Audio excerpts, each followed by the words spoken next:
Now I know what you're thinking. Damn, my hair looks really fucking sexy. And you would be correct because I haven't brushed it in I don't know how long, but I haven't, and who the fuck cares? Oh my god. Okay, so the first thing I want to talk about is Jeffree Star and the whole davie vanity situation. But before I get on to more news about his association with davie vanity, I'd like to talk about some more friends or people that he's been associated— they're all friends, they're friends of Jeffree Star that also don't paint him in the best light. So the first person is Tana Mojo, who made an app, and the profile pictures were typically pictures of people naked or just like straight up their genitalia, and it was often used by people who were trying to get into the porn industry, but it was also known for having pictures submitted of their exes or people that they didn't like, because this app was run purely by submissions, and obviously a lot of people would leak the nudes of people that they didn't like, which is not only illegal because revenge porn, but a lot of these nudes would be from people who were under the age of consent. Tana Mojo also wrote a book where he claimed that Jeffree Star had sexually assaulted him, but this has not been confirmed, but it is sketchy and a bit weird. And the second person is Watkins, who is a former member of a band named Lost Prophets, and he has been arrested for bestiality, child porn solicitation, and the attempted rape of a 1-year-old. There are some tweets to prove that they had contact with each other and knew each other, and most of these are just Jeffree Star talking about them having sex or having sexual contact.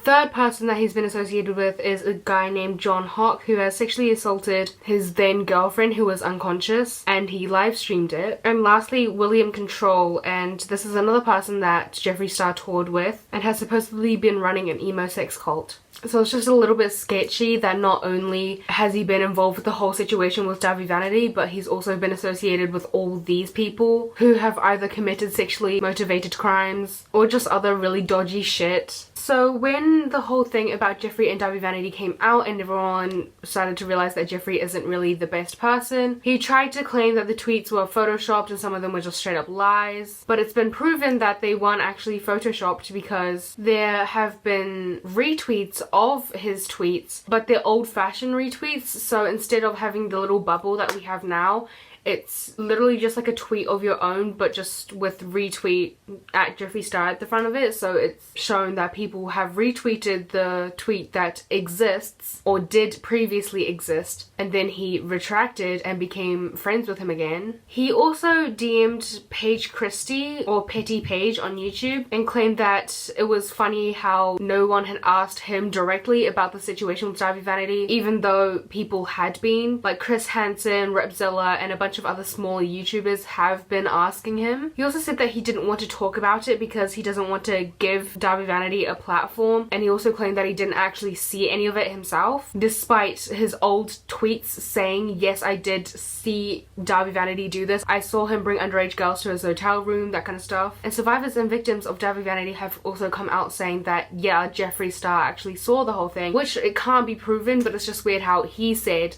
that he had seen it, and survivors have said that he has seen it, and now he's saying that he hasn't actually seen any of it. Keemstar also did an interview with him. If y'all don't know my opinions on Keemstar, I don't think he's a very trustworthy source. He's very... I think his videos are focused primarily on entertainment for his young audience, which not only allows him to spread a bunch of misinformation, but it also allows him to have very just have opinions that I personally find aren't the most respectful. For example, when he constantly talked about his opinions about the Jessie Smiles situation where she had been raped by her ex-boyfriend, and he just basically said, well, there's no proof for it, so it didn't happen. And then he also tweeted out, nobody actually knows what happened. And it's like, yeah, nobody does. So why do you keep acting like you do and keep defending this person who hasn't been proven to be innocent? Why would Jessie Smiles just falsely accuse him of that? What does she gain from that? But anyway, he had done an interview with, I'm not sure if he's already done it or if he's going to do it, but he's either going to do or has done an interview with Jeffree Star, and he tweeted about it and he referred to it as some 10-year-old drama, which again is just so dismissive of victims of sexual assault and that kind of stuff, because it's not just some 10-year-old drama. Yes, the tweets that he made were 10 years ago, but people are still affected by this. davie vanity had sexually assaulted minors. Jeffree Star supposedly saw him taking advantage of these minors and just didn't do anything. And then he retracted his statement and became friends with a predator. So a lot of people think that Jeffree Star probably chose Keemstar specifically because of the way that he does his videos, because his stupidity kind of allows people to like weasel their way out. Is that a thing? What is the— my brain cells have really suffered during quarantine, but his bias and him being unreliable kind of lets him, as a news source and an interviewer, kind of give these people a way to— I don't even know, because it's not really a Shane Dawson situation where people instantly forgive them, but you know what I mean? Like, it's Keemstar. And Jeffree Star's probably gonna look very good in that interview because it's Keemstar. He's also been DMing a lot of drama channels, just saying a bunch of shit, and he is including words like defamation and slander in order to scare them, but like, they're not saying anything, not to my knowledge. Like, you did make those tweets, that's like, what are you gonna— it's true, what are you gonna do? Sue them for like telling people something that's true? He did make those tweets, he did then retract his statement, and he is now still friends with Davie Vanity. Video and published it to his YouTube channel, where you can see Davie Vanity start dancing inappropriately with a girl who appears to be a minor, while holding her by the back of her neck. Again, this is a video that Jeffree and his assistant took and uploaded to his tour vlog, and apparently it was enough of a highlight that it made it into a short 5-minute video. Okay, so this guy called Young God makes prank slash reaction videos on YouTube, and he made a video called My Ex Cheated on Me with James Charles, and the entire video was just trash.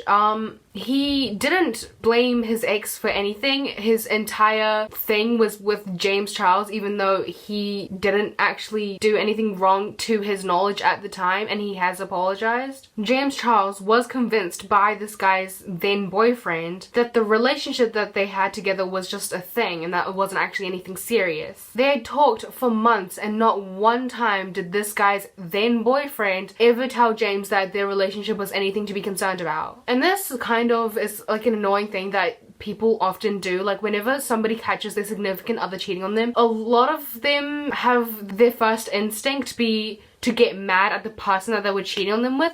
Like, I get that you still have feelings for your significant other, but they are the one in the wrong. They are the one who chose to cheat on you, and the other person probably doesn't know who you are, or that you existed, or that you had a proper relationship with them. Sure, if they knew about it, get angry at both of them, but James didn't know that you were in a relationship with this person. James was under the impression that you were just some sort of friends with benefits, because that's what your boyfriend got him to believe. You are blaming a victim. Your boyfriend manipulated him into believing that you weren't a big deal to him, and James actually thought that they had a thing going on as well, because again, they had been talking for months. And he's already getting so much shit from like straight TikTok boys, and the whole thing with like the boyfriend applications, which was supposed to be a joke, but then straight TikTok boys would DM him and then be like, ew, I was just like joking, by the way. Like, no, you weren't. You specifically DM'd him knowing that you were gonna pretend to be interested in him just to take screenshots and mock him. Like, that's not funny. You're not funny. And the last thing I want to talk about is Tana Mojo. MTV did this little bonus scenes thing where Amari and Ashley would react to some scenes, and Tana wasn't in the video. It was just Amari and Ashley, even though Tana was in the house, because Amari and Ashley were self-isolating with Tana. They were living in the same place. So Tana chose not to film that video with them, because obviously she had the whole thing where she blamed MTV for editing her to look worse than she did, even though everything that she did that her fans got mad at her for was not something that you could just edit.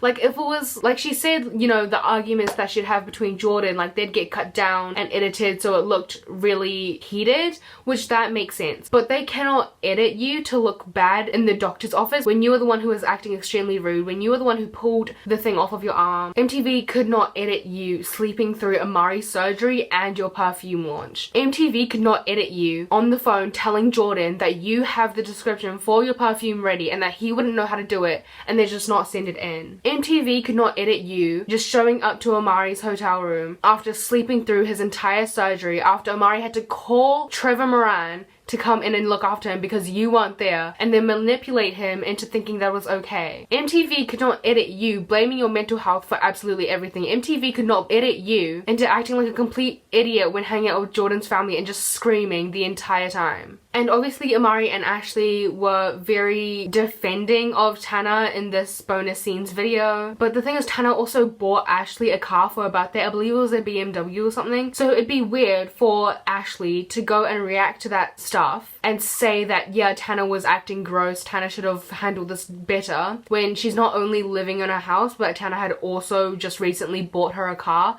So it's like she's obligated to defend Tana and make her look as good as possible. And also TanaCon, we all know how that went, but there's also like a thing going on with TanaCon 2, and people were confused about that because Tana hadn't talked about it. They were confused as to why this would be a thing again, because the first one was trash and Tana hadn't talked about it, so like Tana probably isn't a part of it, so why is it called TanaCon? And there were all these questions.